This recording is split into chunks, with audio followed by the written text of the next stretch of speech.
Okay, everyone, welcome to Gadget Co. Inc. And my name is Chloe. That's Chloe with a CH. And I'm like your tour guide. And you have to stay together through the tour because there's a lot of secret stuff and it's a secret. So you're not supposed to know about it. Okay, like if you follow me, we'll begin. Okay, this is the part of the factory where a lot of work gets done. Any questions? What are they making now? Oh, I don't know. Any other questions? Yeah, how much of this stuff is automated? I don't know. Sir, can you, stay with the group? I'm kind of responsible for everyone's safety. I'm safe. And this area is top secret. That means the LFI 700 machine that's in here, you're not supposed to know about it yet. Sir, you really shouldn't be looking in there. I'm just curious. Yeah, whatever. Oh, look. We're just in time to see Mayor Daysby present the check for the LFI 700s to the president of Gadget Co. Inc. What's LFI stand for? Well, the LFI stands for Lousy Farmland Improver, and the 700 stands for the number 700. And so, Mr. Norton, on behalf of the committee to fix up the old dust fields... Hi, Mayor Daysby. Shush. Hey, I voted for her. Oh, hello there, sir. My name's Eddie. Eddie Watt. Eddie what? Eddie Watt. Oh, what? Yeah. That was great. Can we get back to business here, please? Oh, certainly. For 10 LFI 700s at $1 million apiece, I present you with this check for... $10 million? Yes, that's right. Thank you, Eddie. Why are you paying $10 million? That's crazy. Well, because my new LFI 700s will fix up the soil on the old dust fields and make them suitable for farming again.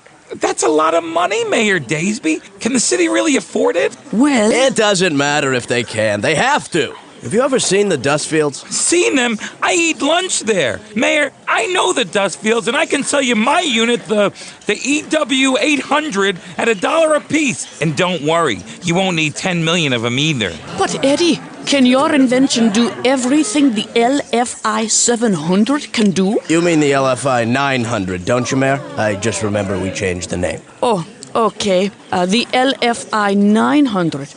Eddie, does your EW 800 do the same thing? Yes, exactly the same. Even more. And it's not called the 800. I was mistaken. It's called the 1000. Well, Eddie, is your invention ready now? I could have everything ready in a couple of days. Mayor Daysby, we have 10 LFI 1100s ready for delivery right now. But, Mr. Norton, I have to do what's best for the city. I have to take a look at Eddie's idea before I spend all this money. Chloe, why don't you move your group along? Okay, Daddy. Oops. I mean, Mr. Norton. Oh, wait, Daddy, may I borrow the car? Chloe, we'll talk later. Move the group along. Eddie, do you understand what this means? Mr. Norton is accusing you of stealing his secret plans for the LFI... Oh, Tim, what's it up to now? 1200. Right, the LFI 1200. But that's crazy. No, that's industrial espionage. What's this invention do, Eddie? I don't know. I'm not finished inventing it yet. These are very serious charges, Eddie. And if you lose, you will have to pay millions and millions of dollars. What? And if you don't have the money, you'll have to work it off in Mr. Norton's business. As a tour guide. That's crazy! I don't want to give tours. Besides, I didn't steal the plans for his LFI 1200.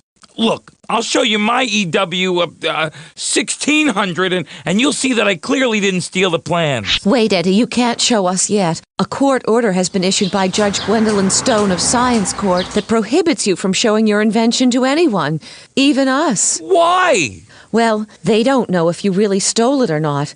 And they're protecting Mr. Norton's rights. You won't be able to show it until Judge Stone says it's okay. That's crazy! No, that's science court. Oh, well, then it's not so crazy.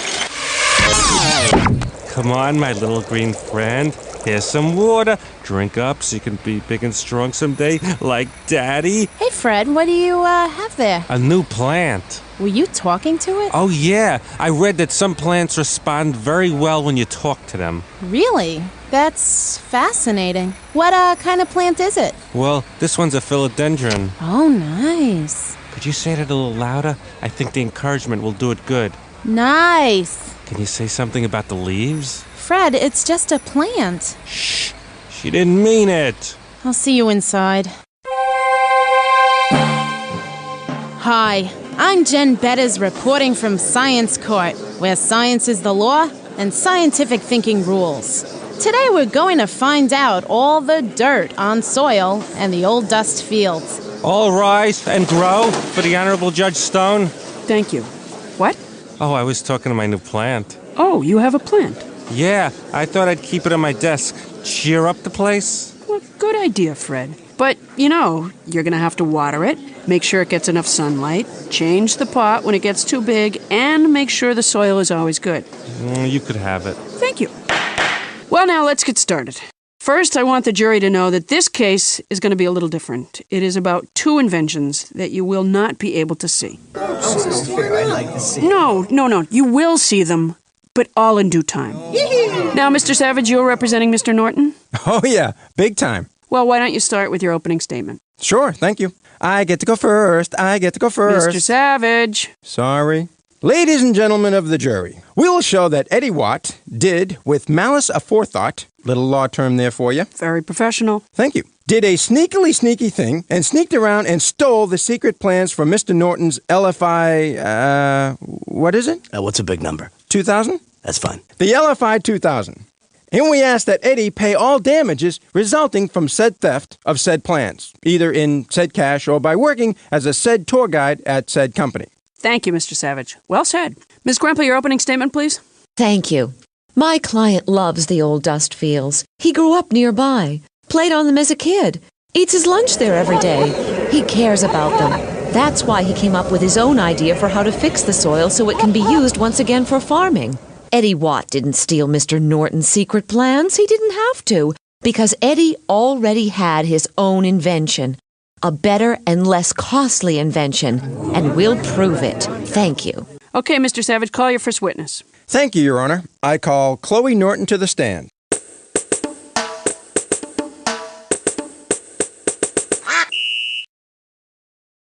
Hi, Chloe. Are you nervous? No. I am. Chloe, when was the last time you saw the defendant? He was on my tour at Mommy's company, Gadgetco Inc. It's in my wife's name, tax purposes. Chloe, did Eddie wander off a lot during the tour? Oh, like all the time. I remember I had to say things like, hey, come here. Hey, come here. Sounds to me like Eddie had plenty of time to study the secret plans. No further questions, Your Honor. Your witness, Ms. Kremple. Chloe, approximately how much time would Eddie have had to steal the plans during your tour? 1 minute? 2? Oh, it was more like 60. 60 minutes? You mean an hour? I don't know. I didn't figure it out yet. No further questions. Your Honor, Chloe's practically an eyewitness. This case is so open and shut that I'm shutting my side of it right now. So you're resting your case? Yes. Okay, Ms. Gremple, call a witness. Thank you, Your Honor. I call Professor Keisha Moss to the stand. But first, I'd like permission to move the trial to the old dust fields. Good idea. Let's go. Okay, Ms. Gremple, it's all yours. Thank you, Your Honor. Now I call Professor Keisha Moss to the stand. Actually, I'm an assistant professor. Aha! Aha, what? Don't aha what me after I just ahaed you. What? Present. I said what, not what. Now, Ms. Gremple, question your witness. Thank you. Ms. Moss, can you please tell us what the problem is with the soil in these fields? Sure. Any soil suitable for farming needs to have a good mix of organic and inorganic material. These fields do not. Objection! What do organic and inorganic materials have to do with soil? You don't know what those words mean, do you? Well, no. Keisha, could you please explain organic and inorganic to Mr. Savage? Sure. And the word ubiquitous? She didn't use the word ubiquitous. Yeah, but I don't know what it means, and I've been hearing it everywhere. I'll tell you later. Continue, Keisha. Thanks. Organic means it's alive, or used to be. In soil, it's called humus. It's a mixture of dead plant and animal debris. Yuck! That's gross. I call for a mistrial. It's not gross. It's science. Inorganic material is non-living stuff. In soil, that would be sand, silt, and clay. Can you show us the condition of the soil in these fields? Certainly. I've collected soil in these jars from different parts of the field and from different depths. Now, I'll take 3 of the jars and add water, shake them up, and wait for them to... Explode? No, settle. We wait for the soil to settle. Your Honor, I object. This experiment is totally ubiquitous. You're not using the word correctly, Mr. Savage. So? Your Honor? All right, you two, that's enough. I'm going to take a short break and think about the relevance of this demonstration.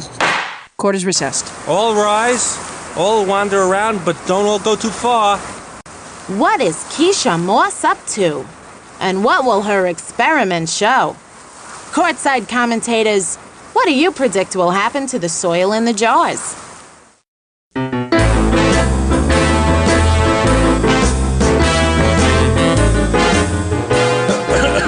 Science court is back in session, but not back in the courtroom. We're still out in the old dust fields. Thank you, stenographer Fred. Now, I've decided to overrule your objection, Mr. Savage, and allow this demonstration. After all, we have to know what kind of soil we're dealing with. Ms. Krempel, please continue. Okay, Keisha, let's have a look at the jars of soil. Well, we can see that the soil is divided into 3 layers. The bottom layer is sand.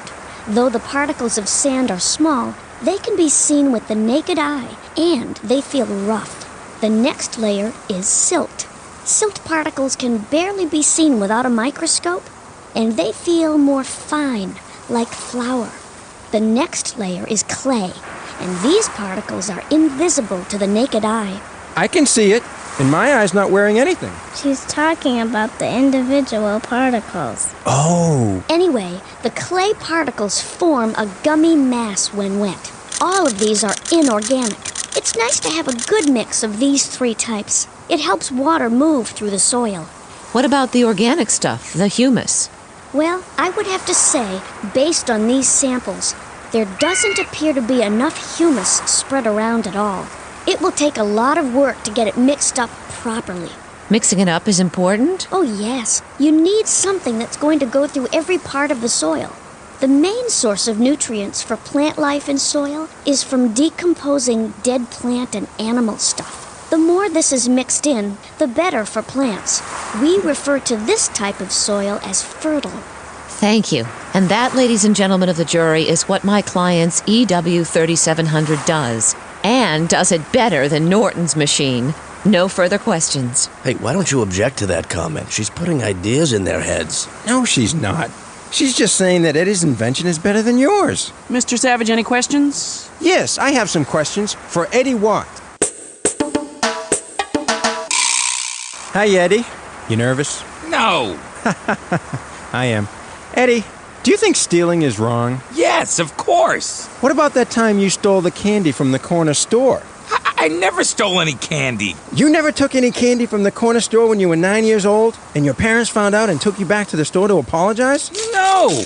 Boy, who am I thinking of? Mr. Savage. Sorry. So, Eddie, do you think your machine can find organic stuff in these fields and mix it with the inorganic stuff? Yep. Did you know Mr. Norton's machine could do that? I figured it could. Nate Norton's unit has sensors in the front that detect organic materials. Then it takes those materials and puts them into storage tanks. Like this? Yeah, that's good. Well, mine does that. And when the humus is in the storage area, mine adds chemicals in order to break it down and make it even easier for plants to use. Mine does that. His does that. Wait, let me just, okay. And then mine spreads the new organic stuff throughout the field. Mine does that. And mine adds gluey stuff to the soil to keep it from being too crumbly. Plants like that. Mine does that. His does that. And Mr. Norton's unit has strong, durable treads, like the kind you see on a tank, so it can really dig into the dirt. Mine has treads to help it dig right into the dirt, too. Are you sure you didn't steal his secret plans, Eddie? Because they sound exactly the same. I didn't steal his plans. Eddie, do you know that the LFI What number? Just say 3500, but add an SDX. Right. Do you know that the LFI 3500 SDX has an onboard computer which helps it find fuel for its engine? Now that technology alone costs millions of dollars. Does your unit do that, Mr. Watt? Yeah, it does. Of course it does, because you stole Mr. Norton's plans, didn't you? Objection. No more questions, Your Honor. Your witness, Ms. Kremple. Eddie, do you think a machine such as Mr. Savage has been describing might have a tendency to break down, especially if it's working in soil all the time? It seems like it might. What about yours? Well, it could break down, but mine repairs itself. What? What? That's crazy. Hey, I say that. You stole that from me. That's crazy. Yours does all that and repairs itself, and you're selling them for $1 a piece? Yep. Your Honor, I demand to see Eddie's invention. Hey, I thought I was going to demand to see it. It doesn't matter. Yeah, but I'm the lawyer. I mean, I should be the one demanding things. That's my job. I wait all week to demand something. All right, go ahead, demand. Oh, you don't really want me to demand anything. You're just saying that. I demand you to demand Judge Stone to demand to see Eddie's invention. Thank you. Your Honor, I demand to see Eddie's invention. You show us your invention first. But, Miss Kremple, what if it happens to look just like Eddie's? The jury will think he did steal it. Don't worry, Tim. I think I figured out what Eddie's machine looks like. All right, Miss Kremple. We'll show you the LFI 3500 SDX. 4000 XDX-L? Excuse me, the LFI 4000 SDX-L. And then you have to show us Eddie's EW... 4100 SGX ELPS. Oh. Okay, we'll take a short break and head back to the courtroom. And when we get there, we will unveil both machines. Finally, the moment we've been waiting for. Judge Stone has ordered both machines to be unveiled. But before we get to see them, let's hear what our courtside commentators predict about the two machines. Both of the machines sure do have a lot of features, but what do they actually look like? Okay, order! Oh, I'm sorry. Did that frighten you? No. Oh, right. Well, let's do it. Mr. Savage, unveil your client's LFI... whatever.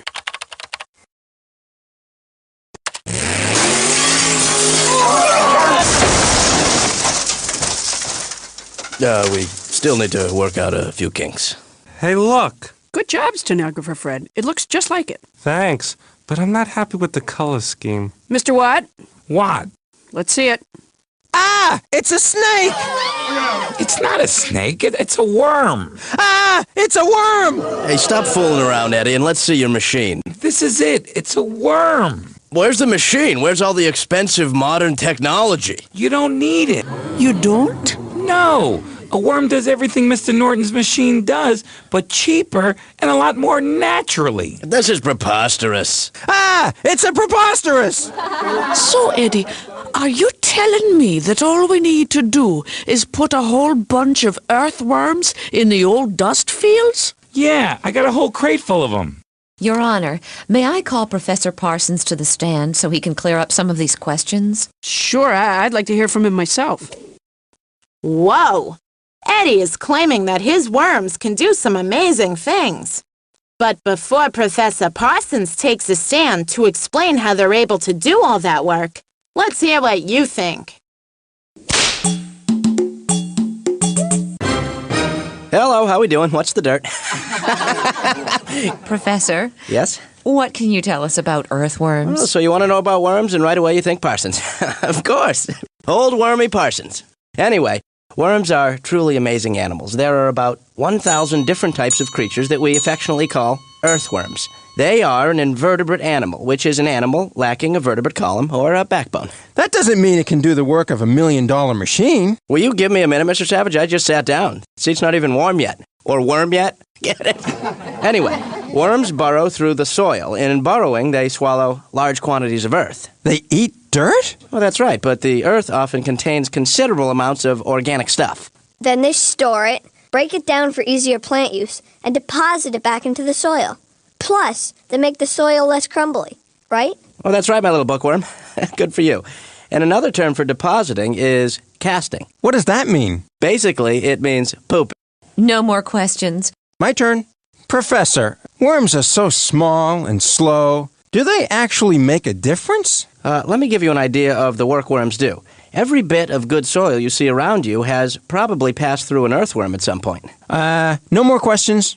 Your Honor, we're ready for closing arguments. I am too. Okay, Mr. Savage, talk to us. Ladies and gentlemen of the jury, I used to think worms were nothing more than gross, squirmy, slimy worms. But now I've learned that they do a lot. Maybe they're a little smarter than I thought. Maybe, just maybe, Eddie stole the secret plans, then turned around and gave them to the worms. Did you ever think of that? I did. Eddie is guilty of something. Thank you. Ladies and gentlemen of the jury, Eddie Watt did not steal anything from Mr. Norton. Eddie knew there had to be a more inexpensive, natural way to revitalize his beloved dust fields. And he knew that worms could do it. Earthworms play an important role in soil ecology. They make soil more fertile by continually loosening and stirring, eating and depositing the soil. Soil needs stuff. Nice organic stuff. Soil needs stuff. Inorganic stuff. Use an equal dose of sand and silt and clay. Then add some decomposing stuff. Your garden's on its way. Mix it up, let the green stuff start growing. Mix it up deep underground. Mix it up, let a worm do the Lord's work. She'll take the good stuff and spread it all around.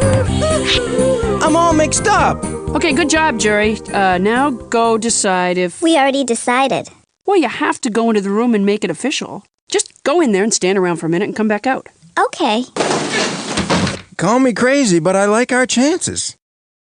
Well, while the jury makes its verdict official, let's hear your predictions. Will the jury find Eddie Watt guilty or not guilty of stealing Nate Norton's secret plans? What do you think? Wow, that was quick. The jury is already back with their decision. Let's return to the trial to find out what it is. Here comes the jury. Pretend like you don't know anything. I really think we got an outside shot at winning. Jury? Not guilty. Have I got egg on my face or what? Obviously, Eddie did not steal the plans from Mr. Norton. Thank you, jury. I agree with the decision. We would just like to add that in the future, we hope that Mayor Daysby does a little more research before she spends the taxpayers' money. You're absolutely right. What? Okay, well, that's it. Science court is adjourned. Did I scare you again? That time you did.